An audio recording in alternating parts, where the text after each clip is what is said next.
Donc, on s'est posé cette question, on l'a proposée à la cuisine du web, on n'y croyait pas trop. Hein. Non, ça Franchement, on a fait ça un soir, on était dans notre salle de réunion Runé, au Ch'tiponnet, qui fait une très bonne triple au passage. On s'est dit, tiens, on va lancer un sujet comme ça, j'ai moi-même fait ça à minuit, puis finalement, ils nous ont dit oui. Alors bon, là, ça ne nous a pas fait rire. parce qu'on a été obligé de bosser du coup. Ah ouais, on était obligé de bosser. Donc du coup, on s'est dit ok, et ils nous ont dit bon, on le fait, mais par contre, attention. Ils nous ont dit, vous voulez faire un truc sur un truc sérieux. En plus, il va y avoir un fiscaliste dedans. Voilà. Bon, ça c'est très très dur, le fiscaliste. Il faut le faire passer en public. Donc ils nous ont dit bon, vous allez faire un truc, il faut que ce soit simple. On va faire ça après. Oui, bien sûr, dehors. Il faut que ce soit rapide. Et il faut que ce soit sympa. Il faut que ce soit, si après marche, voilà, il faut que ce soit sympathique. Elle veut pas. Elle veut pas. Ça c'est normal, c'est l'effet de démonstration. Bon, bah, tant pis, je vais faire à la main. Sérieux? Si, mais parce qu'il ne faut pas faire confiance à Microsoft. Et on nous a dit, je vais laisser régler le problème, on nous a dit qu'il faut faire super synthétique. Donc, on va essayer de le faire. Une fois qu'on aura débloqué le PowerPoint. Je t'avais dit qu'on n'aurait pas dû prendre du Microsoft, on aurait dû prendre de ma tablette. Je sais pourquoi. Voilà, c'est parti. Tiens, attention. Bien. On commence à essayer d'être drôle. On va essayer d'être drôle. Est-ce que vraiment c'est l'image que l'on donne à l'international? Est-ce que c'est vrai? Est-ce qu'on a vraiment une tête de lapin crétin et qu'on sort de nos frontières? Ça marche maintenant, tu sais? Ouais, le pire, c'est qu'il y a une tête de gondole, mais il n'y a pas crétin. À toi. Alors, donc effectivement, ce qu'on nous a demandé, c'est d'essayer de faire quelque chose qui soit assez sympa, mais en même temps, on essaie de passer quand même un petit message. Donc on s'est dit que, oui, quand même, on essaie un peu d'apporter du contenu, pas que faire drôle. Donc on a essayé de tourner de nos deux disciplines respectives notre présentation autour de trois axes qui, ça ne sort pas forcément que de nos disciplines respectives, mais ça sort aussi du fait, ça sort de cas concrets, effectivement, le client vient nous voir en disant je ne veux pas être en France, alors pour des raisons juridiques ou fiscales, pour des raisons qui sont purement liées au domaine de Gérald ou du mien, c'est-à-dire, voilà, je veux aller ailleurs, je veux m'installer, etc. Donc on s'est dit, on allait tourner cette presse autour de ces trois axes qui sont les axes sur lesquels les clients viennent nous voir, c'est à la fois sur le droit de la consommation, le droit des protections des données, et puis, ce qui concerne le droit fiscal. Et on s'est dit, est-ce que la loi française, c'est la position submissionnaire, Très classique, voilà, très convenu. Est-ce que c'est agréable? Ou plutôt, pour faire très très synthétique, est-ce que c'est un peu ça? On nous a demandé de faire synthétique. Voilà, c'est synthétique. Voilà. Merci beaucoup d'être venu. Voilà, non, plus sérieusement. C'est bon, vous pouvez repartir. Voilà, ça c'était notre question de départ. Alors. Je vois déjà des visages outrés, je m'en excuse par avance.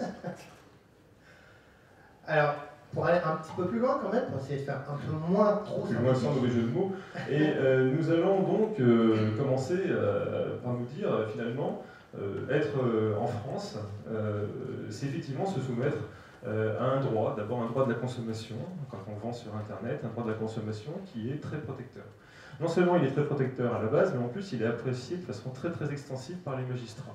Les magistrats ont une image du consommateur, ainsi que le législateur. Ils ont une image du consommateur moyen qui est celle-ci. J'ai l'habitude de le dire en conférence, mais je le dis systématiquement, c'est-à-dire que vraiment, pour un magistrat, quand il a apprécié, c'est pas qu'une blague, si vous avez quelque chose à retenir, c'est qu'il apprécie un consommateur qui est finalement assez moyennement intelligent. Donc, enfin, très très moyennement intelligent pour Homer Simpson. Donc du coup, voilà, c'est un très bon exemple. Donc du coup, vous allez déjà avoir un socle, un niveau de protection extrêmement élevé, puisque le plus l'intelligence est faible, et le plus il faut le protéger. D'accord? Donc d'un point de vue du droit de la consommation, effectivement en France, on a un niveau de protection qui est extrêmement élevé. C'est aussi opérer son activité dans le pays, la France, qui a vu naître le droit de la protection des données à caractère personnel.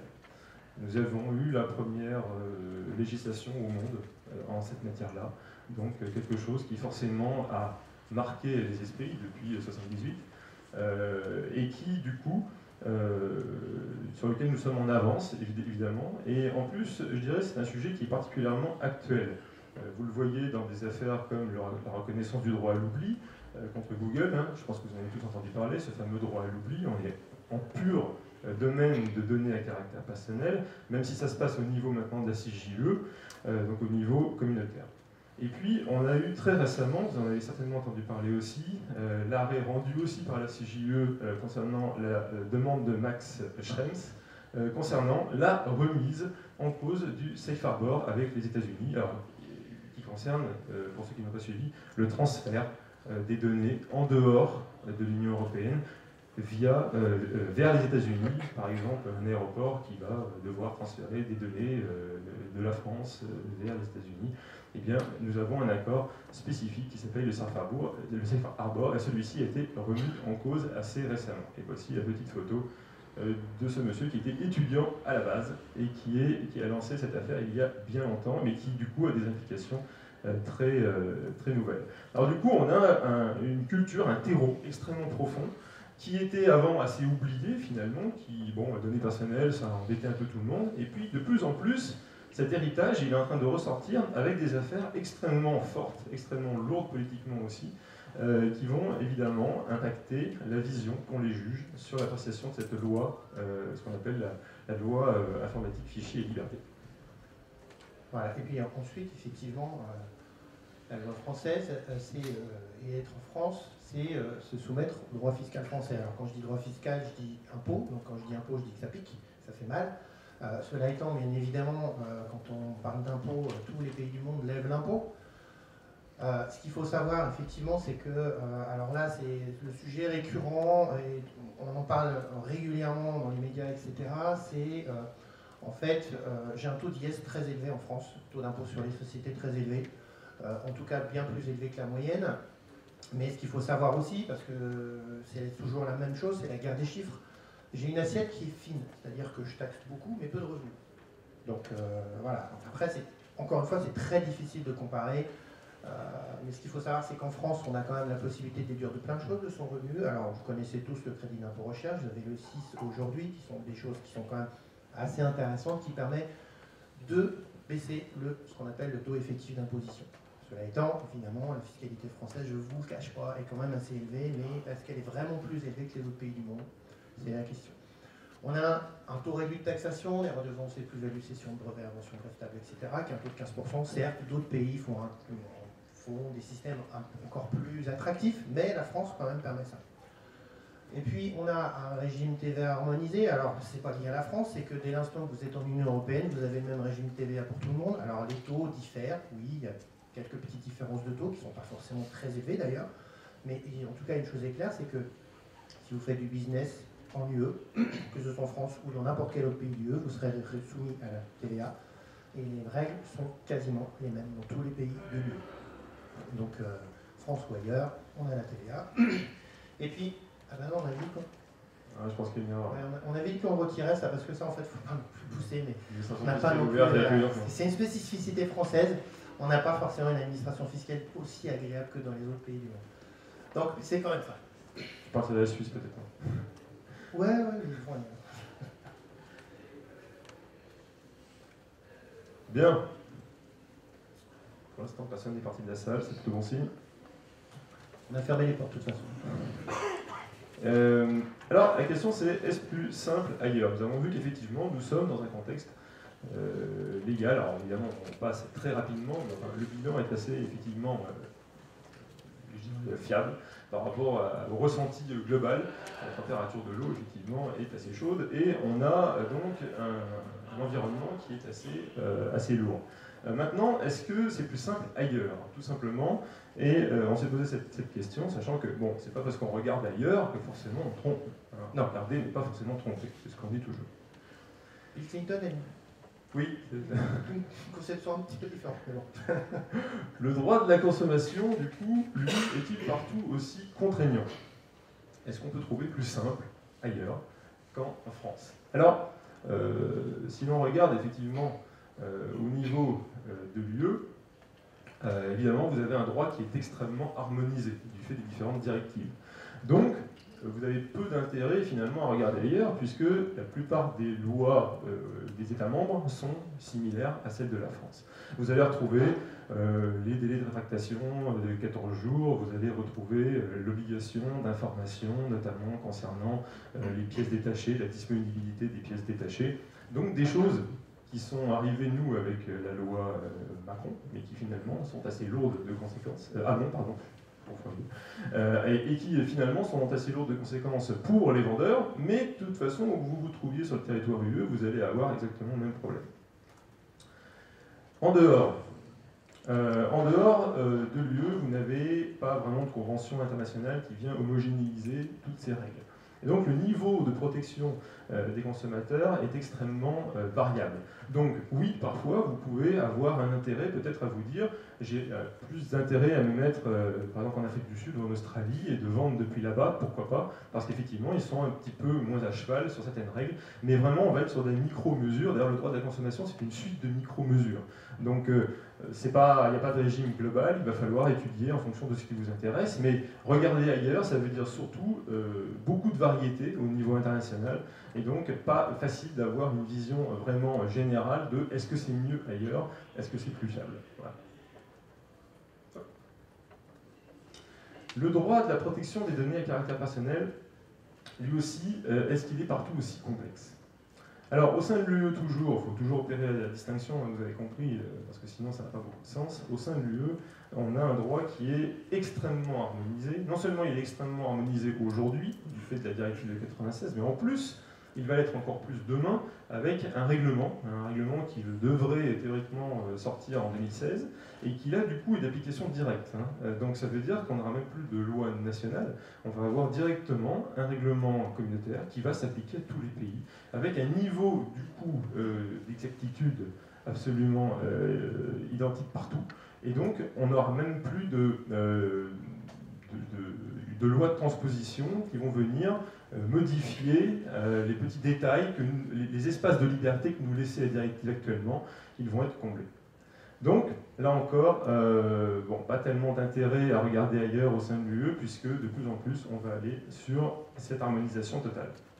Hors UE, alors là par contre, une extrême diversité, en se disant toujours qu'effectivement, étant donné que la France est parmi les plus exigeants en la matière, il y a de fortes chances en regardant ailleurs que vous tombiez sur des législations qui sont plus souples, plus accessibles. La carte que nous fournit la Commission nationale d'informatique et liberté est assez parlante. C'est la carte qui est fournie lorsque l'on veut savoir si l'on transfère des informations en dehors de l'Union européenne, si on les transfère vers des pays qui offrent un niveau de protection équivalent ou non à celui qui est reconnu au sein des États membres. Donc vous constatez que si vous avez en vert des pays qui ont un niveau équivalent, ne sont pas très nombreux, évidemment tous ceux qui sont au sein de l'UE. Vous voyez que les États-Unis, finalement, ils sont en bleu, ils sont soumis à des conditions, donc pas un niveau équivalent, parce que notamment il faut des conditions particulières, notamment ce safe harbor. Et puis vous avez des endroits qui sont en rouge, où là le niveau de protection est quasi inexistant, en fait, et on dit qu'ils sont blacklistés, c'est-à-dire que dès que vous voulez faire sortir des données vers ces pays-là, il va falloir obtenir une autorisation, parce qu'ils ne protègent pas les personnes au même niveau que ce que l'on fait au sein de l'Union européenne. Donc, si on se pose la question sous l'angle, est-ce que c'est plus simple ailleurs? Oui, il y a des pays où c'est drôlement simple parce qu'il n'y a quasiment pas de législation sur ces domaines-là. Donc forcément, vous pouvez trouver des terres d'asile assez simples. Alors maintenant, c'est vrai que quand on voit ça, j'ai des clients qui me disent « Pourquoi je m'embête en France ?» Parce que finalement, moi je vais aller dans un pays là où on me fout la paix avec les données personnelles, ça m'empêche de bosser, je suis obligé de faire des déclarations de partout, ça prend du temps. Donc je vais aller dans un autre pays, puis au niveau fiscal, c'est pareil, t'as pas des petites destinations un peu sympathiques là, à nous montrer là? Puis si possible, pas trop mal situé. On a effectivement des coins sympas, on peut aller à la fois au soleil et à l'abri. Voilà, bon, vous avez bien vu hein, tous ces noms, ça vous dit quelque chose, on en entend beaucoup parler, tout ça c'est ce qu'on appelle communément des paradis fiscaux, même si les paradis fiscaux c'est une définition en tant que telle, c'est pas juste un terme. Voilà, donc ça, ce sont tous les pays qui sont considérés comme ayant soit ne transmettant pas nécessairement beaucoup d'informations, et quand l'administration fiscale française cherche à savoir ce qui se passe dans ce pays-là, le pays, je vais dire, ferme les yeux, mais non, il bouche les oreilles, il fait comme s'il n'avait rien entendu. Vous voulez qu'on vous les laisse un peu plus longtemps pour ceux qui prennent des notes, non? Non, venez nous voir après. Voilà, et donc ce sont effectivement des pays qui peuvent être très attractifs. Au-delà de ces pays qui, on va le voir juste après, ne sont pas forcément pas dangereux, hein, parce que quand on va s'installer à Guernsey ou aux îles Cook, on prend quand même un minimum de risques, on va le voir. Cela étant, il y a quand même un certain nombre de pays qui ont des systèmes, notamment sur la propriété intellectuelle, parce que c'est le nerf de la guerre, surtout effectivement quand on est dans le numérique, qui ont des systèmes attractifs qui sont pour certains bien plus intéressants que la France.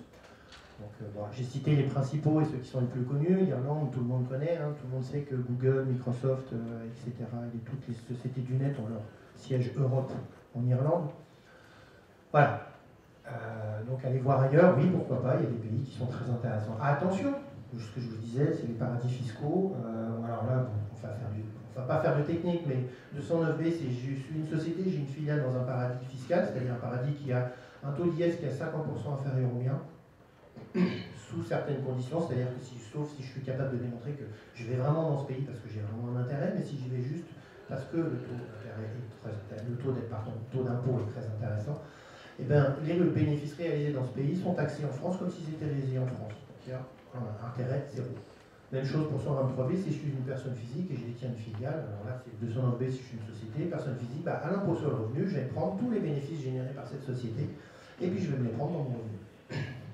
Voilà. Oui, c'est ça un fiscaliste. Là, il est en mode fiscaliste. C'est CGI, c'est Code général des impôts. Ah, pardon, oui, Code général des impôts. C'est l'habitude. J'étais parti là. Attention à la substance. Alors la substance, qu'est-ce que c'est? C'est-à-dire que moi, si je décide, et ça c'est souvent effectivement les cas qu'on rencontre, c'est-à-dire je voudrais mettre ma société à Malte parce que c'est super Malte. Oui, d'accord, mais est-ce que vous aurez des moyens là-bas? Bah non, je vais travailler de chez moi et puis mes revenus vont passer par Malte. Ça passe comme ça. C'est-à-dire qu'à un moment donné, l'administration fiscale française va dire attendez, vous avez une société là-bas, mais il n'y a rien dedans. Moi, je considère que vous travaillez en France, que vos revenus sont générés en France. Vous vous débrouillez avec Malte si Malte considère que vous avez un impôt là-bas, mais moi, je considère que votre impôt, il est ici. Voilà. Et ça, la substance, c'est valable pour tous les pays. Alors, quand je vous dis substance, pareil, on fantasme beaucoup sur le Luxembourg. Je veux ma holding au Luxembourg. Le Luxembourg demande, exige qu'il y ait une substance dans sa société. C'est-à-dire que même le pays sur lequel on est censé être sympa avec eux, c'est-à-dire on dit, je viens m'installer chez vous pour votre taux d'impôt, je vais vous en payer un petit peu quand même. Le pays vous dira, attention, si vous n'avez pas de substance, vous n'êtes pas chez moi. Et le grand sujet du moment, c'est le BEPS. Alors le BEPS, ça parle beaucoup aux fiscalistes, ça ne vous dira rien du tout à vous. C'est Base Erosion Profit Shifting. C'est-à-dire que, voilà, on a entendu beaucoup parler de Google, de Uber ces derniers temps, ou Starbucks, qui économisent beaucoup d'impôts en jouant sur les règles. Le BEPS, c'est l'OCDE. Je vais parler comme ça, c'est mieux, parce que le micro marche pas. Le BEPS, c'est l'OCDE qui a fait un plan d'action, qui a retenu 20 actions qui sont censées lutter contre tous les schémas qui sont des schémas d'optimisation. Je déduis d'un côté la charge d'intérêt, et dans le pays dans lequel je reçois l'intérêt, il n'est pas qualifié comme un intérêt, donc il n'y a pas de taxation. Je joue sur les conventions fiscales, je passe par un troisième pays qui va faire le tampon entre les deux pays pour que les revenus soient déqualifiés, que ça ne soit pas considéré comme un revenu, et donc je ne suis pas taxé, etc., etc. Je ne vais pas vous faire un cours, simplement le BEPS, c'est 20 actions. Alors l'OCDE, c'est pas un organisme contraignant, l'OCDE, c'est juste un organisme qui donne des recommandations. Simplement, ce qu'il faut savoir, c'est que le sujet du moment, c'est la lutte contre l'optimisation fiscale internationale. Google, Facebook, Microsoft, peut-être à un niveau moindre, mais en tout cas tous ces grands groupes sont dans la ligne de mire des grands pays, y compris les États-Unis, pour essayer, les États-Unis jouent un peu le double jeu, mais ça n'empêche que tout l'UE est vent debout contre ça, pour essayer justement de lutter contre ces schémas qui visent à ne pas payer d'impôts dans les pays dans lesquels ces sociétés font du business. Donc c'est un grand mouvement, le BEPS, c'est pas grand chose aujourd'hui, par contre ça va se concrétiser dans de nombreux pays. Donc aujourd'hui, quand on se dit je veux optimiser, attention, parce que ça va se faire mal dans quelques années, y compris pour les grands groupes. On est super là-dedans. Alors, maintenant, bon, il est clair qu'il faut effectivement, certainement, partir et vendre depuis l'étranger pour essayer d'échapper aux griffes du droit français. Ouais, allez, je pars les commandes, top. C'est toujours toi, d'ailleurs, droit fiscal, n'oubliez. On continue le fiscal parce que vous aimez ça. Tu me dis. Non, c'est bon, c'est bon. Donc, je suis effectivement une société française et puis j'essaie de vendre depuis l'étranger. Je ne veux pas de la fiscalité, je veux pas du droit français. Alors, si je dors encore chez Marianne, c'est-à-dire que, à quoi bon? C'est-à-dire que moi, je suis dirigeant d'une société que je veux étrangère, je suis français, ma famille vit en France. Je vais premièrement avoir ce risque que je citais tout à l'heure, c'est-à-dire que l'administration fiscale va vous dire vous êtes bien gentil, mais votre société c'est juste une coquille vide, vous ne travaillez plus la France. Je considère que vous avez ce qu'on appelle un établissement stable, c'est-à-dire que l'activité est en fait en réalité légalisée en France, la base taxable est en France, vous avez une société qui ne sert qu'à rien d'autre que d'être une coquille vide dans le pays. Vous êtes taxé en France. Second point, c'est que pour donner justement cette substance, il va falloir vous déplacer dans cette société pour dire j'existe, je suis vraiment là, j'ai vraiment des locaux, j'ai un vrai numéro de téléphone, j'ai un compte en banque qui marche dans cette société. Donc ce qui veut dire que quand vous résidez en France, vous allez avoir pas mal de voyages à faire, alors ça va être compliqué de justifier que vous allez 2 fois par semaine à Hong Kong. Si c'est à Genève, ça passe encore. Autre chose, quand je suis toujours résident fiscal français, c'est-à-dire je paye mon impôt sur le revenu en France, vous allez vous prendre le même impôt sur le revenu que si vous avez votre activité française. La seule différence, ça peut être éventuellement le revenu qui sera supérieur parce que la société a réellement été taxée. Cela étant, il faut quand même faire un bilan coût-avantage. Et puis, si vous voulez vraiment délocaliser votre société, vous emmenez tout. Parce que, encore une fois, si vous laissez une partie, voire la principale partie, c'est-à-dire tout ce qui va être stratégie de la société, vous, en tant que dirigeant, vous dites, moi je vais envoyer mes développeurs, ils vont aller à Malte, ils vont aller en Irlande, et puis moi je vais gérer la boîte depuis la France, mais la valeur ajoutée, elle est en France. C'est vous la valeur ajoutée. C'est le dirigeant, c'est celui qui crée, c'est celui qui a la propriété intellectuelle, qui a la valeur ajoutée. La valeur, elle reste en France. Donc vous allez envoyer 3 Pékins qui vont faire les développements que vous leur avez demandé de faire. Ils vont faire 5%, 10% de la valeur de la société, ils vont se faire taxer à hauteur de 5%, 10% de la valeur de la société, du bénéfice taxable de la société, un taux certes très intéressant, mais la grande partie de la valeur restera en France, sera soumise au droit fiscal français.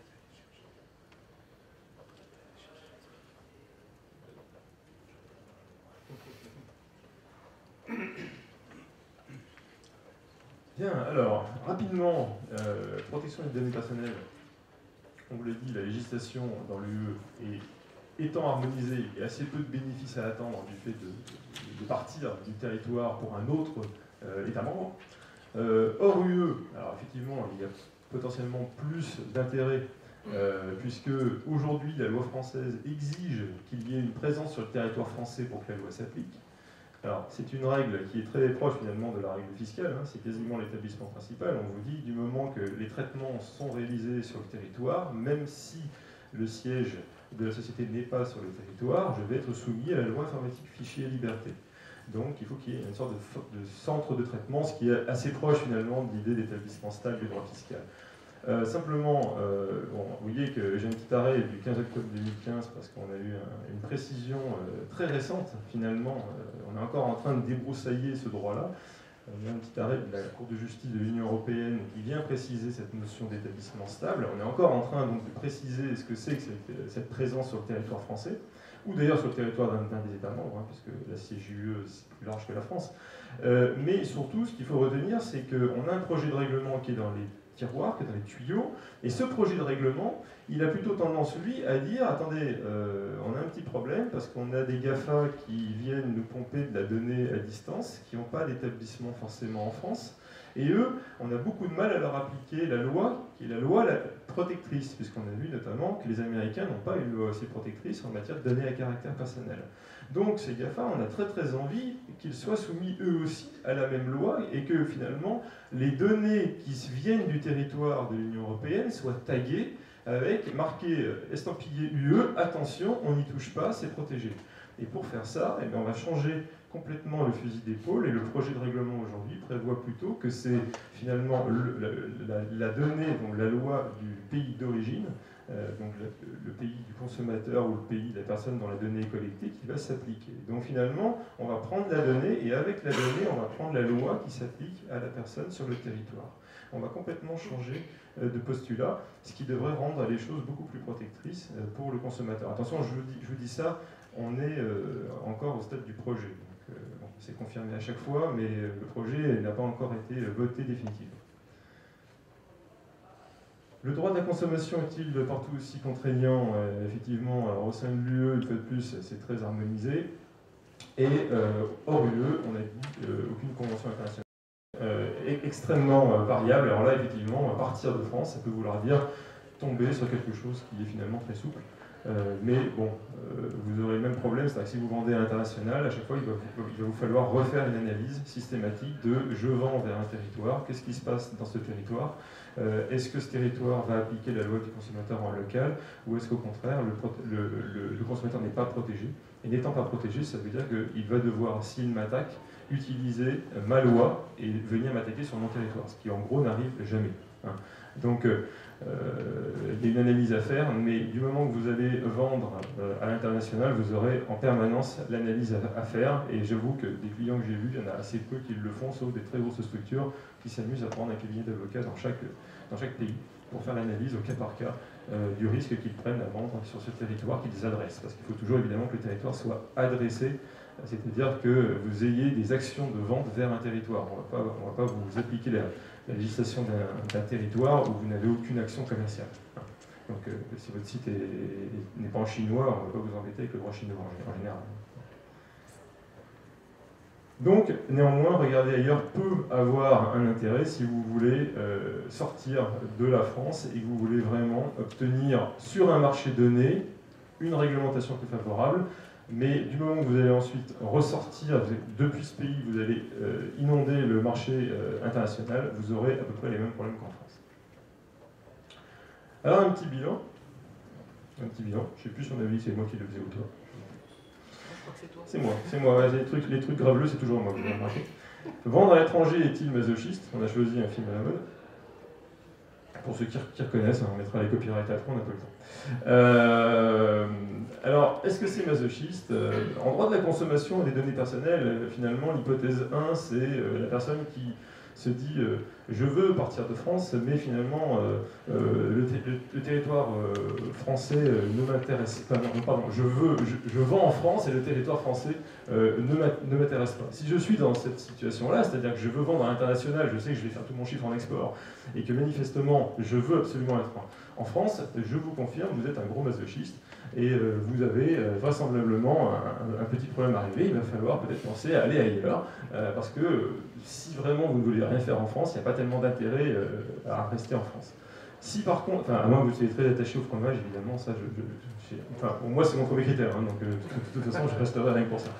Hypothèse 2, mon marché d'origine est la France, effectivement, mais je vais vendre potentiellement ailleurs, donc je ne suis pas forcément masochiste, au contraire, je suis habitué à un haut niveau de contrainte, ce que moi j'apprécie plutôt finalement comme un argument positif. J'ai tendance à dire à mes clients, de dire ça peut être un avantage, parce que étant habitué à un très haut niveau de contraintes législatives, vous allez rarement être surpris par d'autres législations.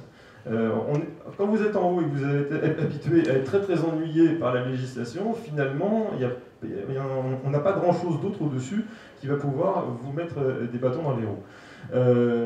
J'offre potentiellement, par contre, c'est vrai, le bâton pour me faire battre, c'est-à-dire j'offre potentiellement un niveau élevé de protection à des consommateurs qui sont faiblement protégés en local, puisque certaines législations ne vont pas imposer leur droit national, mais vont tout à fait laisser le consommateur être jugé par les juges du pays du vendeur et par la loi du pays du vendeur. Donc, vous pouvez offrir finalement un niveau de protection à des consommateurs qui en sont totalement dépourvus dans leur pays, qui vont se retrouver bénéficiant d'une législation extrêmement protectrice, la législation française. Le fiscal. En matière de fiscalité, même débat. Je suis en France et alors j'ai scindé en deux. Hein. J'ai fait TVA et impôt sur les sociétés parce que ce sont deux régimes complètement différents et de manière de voir complètement différentes. Je suis en B2B, je raisonne en taxe. De toute façon, je ne me pose pas de questions. Je suis en France, en matière de TVA. Si je vends hors UE, bah, je fais exonération à l'exportation.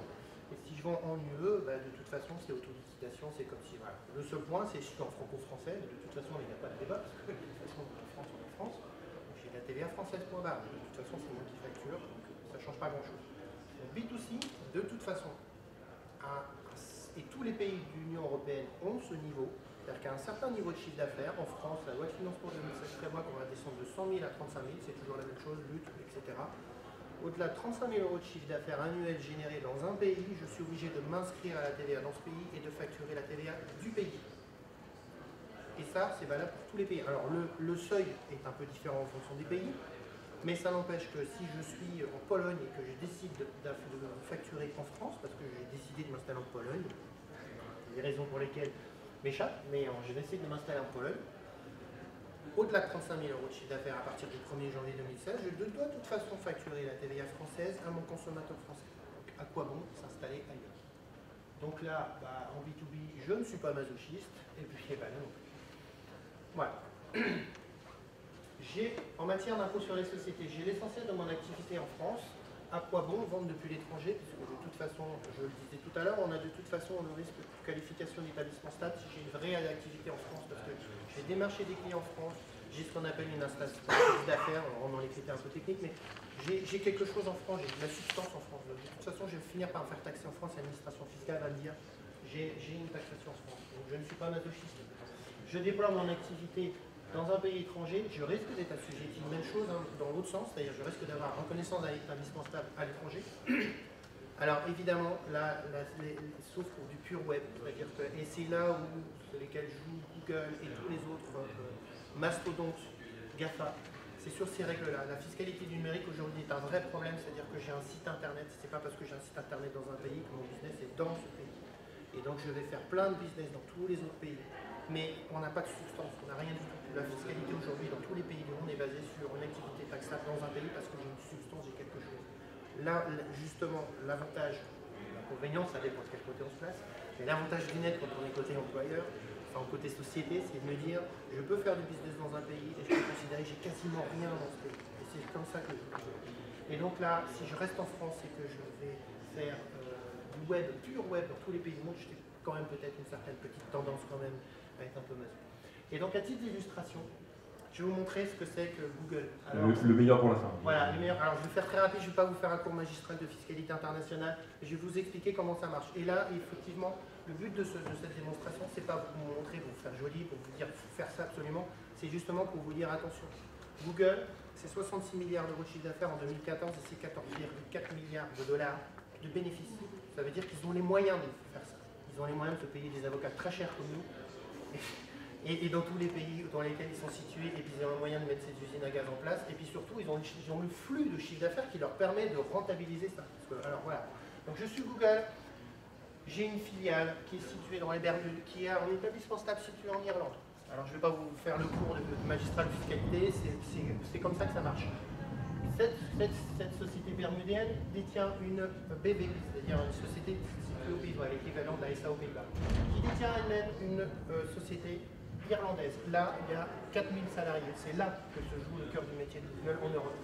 Cette société va détenir une société française qui est celle qui s'est fait redresser il n'y a pas très longtemps. C'était un peu méchant, parce que justement, à l'époque, j'étais dans le cabinet qui a accompagné. Donc, et là, effectivement, cette société va démarcher les clients. Je suis Google, je fais une concession de marque, je fais une sous-concession de marque, je fais une sous-concession de marque.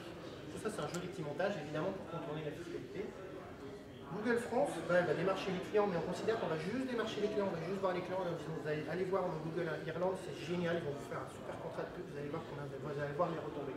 Donc du coup, moi je considère, puisque c'est Irlande qui va conclure le contrat de publicité, qui va gérer la facture, etc., on considère que toute la valeur elle est là. D'ailleurs, là c'est 4000 personnes, là c'est 300 personnes. D'accord ? Donc derrière, moi qu'est-ce que je fais? Je paye très très cher ma société irlandaise, parce que c'est elle qui, soi-disant, a toute l'activité. Et puis derrière, la irlandaise, elle a une vraie activité, donc elle va refacturer 70% de son chiffre d'affaires, mais elle, derrière, il n'y a rien dedans, elle va refacturer 98% de son chiffre d'affaires. Ici, c'est 12,5%. Ici, c'est 12,5% d'impôt, mais quand je verse ma redevance, il n'y a pas de retenue-sur-source, il n'y a aucun impôt. Quand la redevance verse, là non plus. Et puis là, en fait, alors je vais la faire courte, mais on a un système qu'on appelle le chèque de box, c'est-à-dire qu'aux États-Unis, j'ai le droit de considérer une société de mon groupe qui ne sera pas sujet de droit fiscal. Cette société ne paiera pas d'impôt tant qu'elle n'aura pas remonté les bénéfices aux États-Unis. C'est-à-dire qu'elle a un trésor de guerre monstrueux et free of tax, elle se fait son développement en Europe. C'est-à-dire qu'ici, tous les bénéfices, ici, ne sont pas taxés aux États-Unis, c'est des milliards. Et ici, moi, free of tax, je fais mon développement en Europe. Ça, c'est le montage Google. Est-ce que vous, avec vos 10 millions d'euros de chiffre d'affaires, c'est déjà pas mal, est-ce que vous avez les moyens de payer ça? Voilà, c'était juste pour faire un petit bilan, pour vous dire, il y a du fantasme. Ça existe, c'est vrai, ça existe, c'est Google. C'est pas Et puis la tendance est quand même globalement à éviter ce genre de montage. Et ça, ouais, alors même pour les gros. Ça, avec le BEPS, je ne peux pas vous donner d'échéance, mais dans quelques années, ça c'est terminé. Nous en avons fini, nous avons un peu exposé le temps, c'était normal. Avec quelques mots, vous avez compris que pas fuir le droit français par principe, hein, c'est un peu plus compliqué que ça. Il ne faut pas considérer qu'il y a un droit français, on a été volontairement un peu monolithique dans le titre, mais finalement ce sont bien des droits qu'il faut analyser séparément en fonction de vos besoins, en fonction de vos intérêts, de votre activité. Donc l'analyse est beaucoup plus fine que de se dire, un peu comme l'image d'Épinal, ouais, le droit français c'est compliqué, j'en veux pas, c'est chaque droit qu'il faut analyser. Et puis du coup aussi, ça c'est plus peut-être ta partie... Oui. C'est souvent on vient me voir en me disant moi je veux installer ma société dans tes pays, j'ai envie de dire c'est ce que je dis systématiquement aux clients, je dis quels sont vos contrats de business et après on verra ce qu'on peut faire en fiscal. On ne construit pas sa société par rapport à une certaine optimisation fiscale, et encore une fois, Google l'a construit, mais Google au début ils n'avaient pas tout ça, ils n'avaient pas cette usine à gaz, ils l'ont construite qu'après. Mais quand on construit son business, quand on monte sa boîte, on ne monte pas sa boîte pour des raisons fiscales. On regarde après ce qu'on peut faire en fiscalité. Mais c'est pas une bonne démarche que de venir me voir en me disant je veux mettre ma société dans tel pays parce qu'il paraît qu'on paye moins d'impôts qu'ici. Parce que vous avez vu toutes les contraintes qu'il y a derrière, c'est qu'il y a un réel intérêt business de s'installer dans un pays ou alors avoir vraiment les moyens, comme vous. Nous avons terminé. Si vous avez quelques questions, je pense qu'on a très peu de temps. Mais... je sais pas, vous gérez le timing, monsieur, là-bas? Oui. Personne ne se bouscule, ça va? Non, tout va bien. J'ai une petite question par rapport aux substances. Est-ce que héberger de la data sur mieux servir les clients rentre en considération la substance? C'est pas le seul critère. Les critères sont généralement humains. Mais le seul. Alors justement, il y a eu grand débat. Est-ce qu'un serveur est un établissement stable? La question s'est posée en fiscalité internationale. La réponse est non, si c'est juste un serveur, non. Moi, s'il y a des salariés, par contre. Voilà. Mais il faut bien quelqu'un pour faire la maintenance de ce serveur quand même. Non, c'est sur le satellite.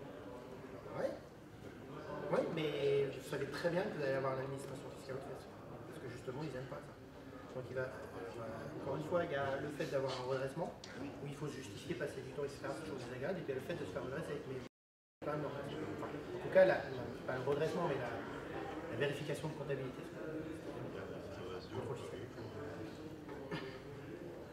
Ça, évidemment, c'est agressif comme type de montage, donc nécessairement, vous allez attirer l'attention.